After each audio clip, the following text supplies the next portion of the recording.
Hey guys, it's Hannah, and today I'm coming to you with a video about all the book series that I need to read. I've filmed this video twice in the past. One of them is really old. It's from several years ago, and then the other one I think is from last year. But essentially I just go through a list of some book series that I really want to get around to reading, and it kind of serves as a way of holding myself accountable for not having read these yet, even though I really want to. I think the majority of my reading consists of series, at least it did when I was younger. I would pretty much only read series, and now I definitely read way more of a mix, but I feel like a good majority of the books I own are even part of series. And yeah, I've always just really loved book series, so it's nice for me to remind myself that there are some series that I still really want to read. And I think I have a total of 7 today that I have been wanting to get around to for some time now. I think a few of them are actually ones that I've mentioned in both of those previous series I need to read videos, so it's kind of embarrassing that I still haven't read them like 2 to 3 years later, but I'm still really hoping to get around to them soon. So without any further ado, let's get into the top 7 book series that I really need to read. First up, I have a series that I've definitely mentioned before, and it's one that I have actually started. I just recently started this book, and I'm really loving it so far, so hopefully that means I will actually finish it and get into the series. And that is the Graceling series by Kristen Cashore. I've owned this book since I was in middle school. I bought it around the time that I was reading Twilight and the Hunger Games and Harry Potter, and I had just bought those books, and I went to Borders, RIP, and they had this there and it looked interesting to me, so I decided to buy it, and I still haven't read it. It's definitely one of the books I've had for the longest amount of time just sitting on my shelf, and I'm really happy that I have finally gotten around to picking it up. Now it's just a matter of actually finishing it. But from what I know about this trilogy, it's actually a trilogy of companion novels,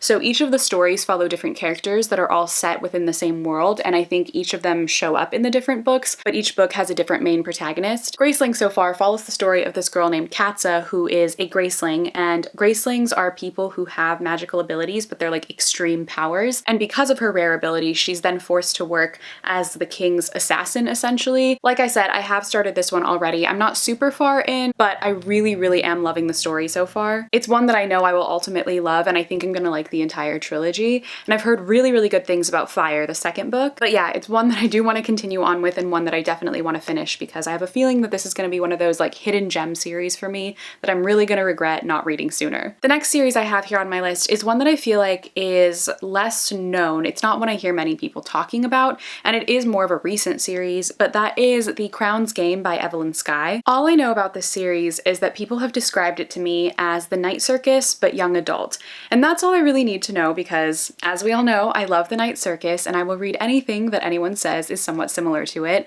and I've heard this compared to it countless times, and since it's a fantasy series, it sounds like something I would like anyway, so I feel like I will really enjoy these, or at least I'm hoping to. I have also been looking for like a new good YA fantasy to enjoy, and Graceling so far has been one of those that I've been liking, but I want one that's like more recent as well. I think that this is a duology, or it's a trilogy. I actually don't know. I know that it is more than one book for sure, but again, it's one I haven't heard much about except for the Night Circus comparison. I haven't even heard people saying that it's very good or not very good. I don't really have many expectations other than I'm expecting some similarities to the Night Circus. It is blurbed by one of my favorite YA fantasy authors, Sabaa Tahir, the author of An Ember in the Ashes, so that definitely gives me some hope in it as well, but I am really hoping that it becomes another series that I will truly love. Next up, I have another series that, again, I haven't heard too much about, but the synopsis of the story really intrigues me, and I feel like it'll be something that I could enjoy potentially, and I want to try it out, and that is The Last Magician series by Lisa Maxwell. All I know about this series in terms of synopsis is that it takes place in New York City in the 1900s, and it follows a magician, or like magicians exist in this fantasy world, and that's all I know. And that's all I really want to know because I really like historical fantasies. That's the part of this that really intrigued me and made me want to read it. Again, it's another one that I don't really know much about, and I have been wanting to go with more series and books in general that I don't know very much about, just to kind of like avoid hype and avoid that sort of disappointment and, you know, just discover something new for myself. But just by that little bit that I know about it, it sounds like something I could potentially really enjoy and something I could be surprised by considering I don't know know much else about it. Next up, I have a series that I find kind of astounding that I still haven't read this yet. Like, it doesn't make sense. I don't know why I haven't read it, I just haven't. And that is the Archived series by Victoria Schwab. I've had this on my shelf for some time now, and I don't know why I still haven't picked this series up, considering how much I love Victoria Schwab and the fact that I've read pretty much all of her other books. This is again another series that I know absolutely nothing about, but the pull for me to read it is that it was written by Victoria Schwab and she's like my favorite author. So I know that there are only 2 books in this series, and I don't think it's actually like fully completed. I'm pretty sure there were supposed to be more books, but they just never ended up publishing anymore. So I'm expecting like a cliffhanger at the end of the second book and something that's probably not fully satisfying because it's not where it was supposed to end. But regardless, this is a series that I really, really want to read because I love Victoria Schwab so much and I do want to read all of her books.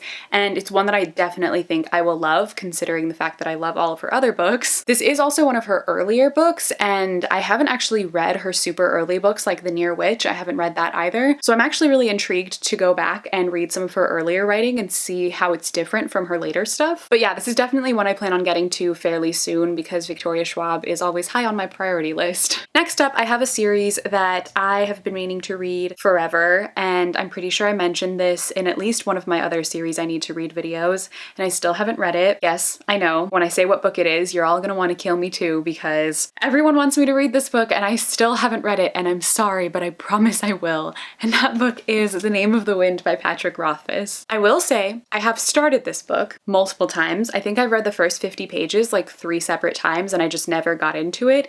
Not because I didn't like the book, but just because I wasn't in the mood to read a dense fantasy at the time. All I know about the story itself is that it follows this magician named Kavoth, I don't exactly know how to say his name, but it's kind of his life story as he's telling it to this man in a bar or something. I don't remember. It was a long time ago that I read the beginning of this. But essentially, it's about the life story of this magician, and he just recounts all of his memories and experiences, and you get to see them play out. And everyone says that it's an incredible fantasy series. I know it's also being like adapted, I think, to a mini series by Lin-Manuel Miranda. Correct me if I'm wrong, but I'm pretty sure that's still happening. But yeah, every time that I mention that I want to read some more fantasy, someone recommends this book or tells me that I need to read it. And I have friends in real life who've read it and loved it and have been telling me to read it for some time now too as well. So I definitely want to get to it this year. I'm going to read this book this year. I'm going to make that like a thing. And if I don't do it, I don't know what you guys can do to me, but you can do something. Just yell at me. I don't know. But I have to read this book this year because it's been so long. I have also been in a very serious fantasy mood, as you can tell, considering the fact that all of the books on this list pretty much are fantasy. I'm pretty much always in a fantasy mood, but like I've been getting back into some more high fantasy, and I've really just been wanting to read fantasy and nothing but fantasy. So I think that this will be one that I probably pick up somewhat soon as well, just because I feel like I have the motivation and momentum right now to finally get past those first 50 pages and hopefully really, really love this one as much as everyone else is saying that I will. Next up on this list is another series that I think I've mentioned in one of these previous videos, and one that, again, I've been meaning to read for a long time. Another one I also started the beginning of, but just never continued on. And that series is the Nevernight series by Jay Kristoff. Like I said, I read the first like 30 pages of this book a very long time ago, and I really loved them. I just never kept reading because I got distracted by other books, and I just never picked it up, and now it's been like 2 years. And from what I can remember, this book takes place in a fantasy world, and we follow around our main character named Mia, who has been raised and trained as an assassin ever since she was like 8 or 10 years old. And I've just heard nothing but fantastic things about this book ever since it came out. I think it's supposed to be a trilogy. The second book is already out, and the third book I believe comes out pretty soon. So I may just wait until the third book is out and then just marathon all 3 of them, but I may also not be able to wait because I may just cave and really want to read another fantasy and pick this one up. These are the woes of a moody reader. But again, this is another series that I think I'll absolutely love, and I think it'll be another one of my all-time favorites. I just have that feeling about it. That is, if I ever actually finish reading it, which we'll see. We'll see if that happens. And the very, very last book on my list of series that I need to read is the only one on this list that's not fantasy, and it's definitely one of the newer releases, and that book is Renegades by Marissa Meyer. I've been told to read this series so many times now, and I had no intention of reading it until I found out that it's about kids with superpowers, and I love superpowers. I'm not actually super into superheroes or anything like that, but I like things that have to do with with people developing powers like X-Men and Sense8, like that type of stuff, that's the kind of sci-fi I live for. So once I heard that that's what this book series was about, that it's about people who develop superpowers, I knew that I had to read it. I haven't read the Lunar Chronicles by Marissa Meyer, and I know that's another series that everyone always tells me I should read, but I have no intention of really reading that series. So this will actually be my first Marissa Meyer series and book, but I am very excited to get around to this one as well, and I've been hearing just so many good things about it, and there's a lot of hype surrounding it. So I am trying to go into it by lowering my expectations a bit, just so that the hype doesn't get to me, but nonetheless, I still think it'll be a story that I will enjoy, or at least something new for me to read, because I don't get to read a lot about superpowers. So there you all have it. That is it for my list of 7 book series that I really need to read. I hope you all enjoyed watching this video. Let me know in the comments down below if you have read any of the book series that I mentioned on this list. Please tell me which one you think I should get around to first, besides Graceling, since I'm already reading that one. Which one should I get to after that? Because I really need some more series in my life, and I've just been wanting to read fantasy. So hopefully I have a good set of books ahead of me. If you'd like to follow me on any of my social media, all of my links are in the description box as always. But thank you all so much for watching this video. I hope you enjoyed, and I will see you in my next video. Bye!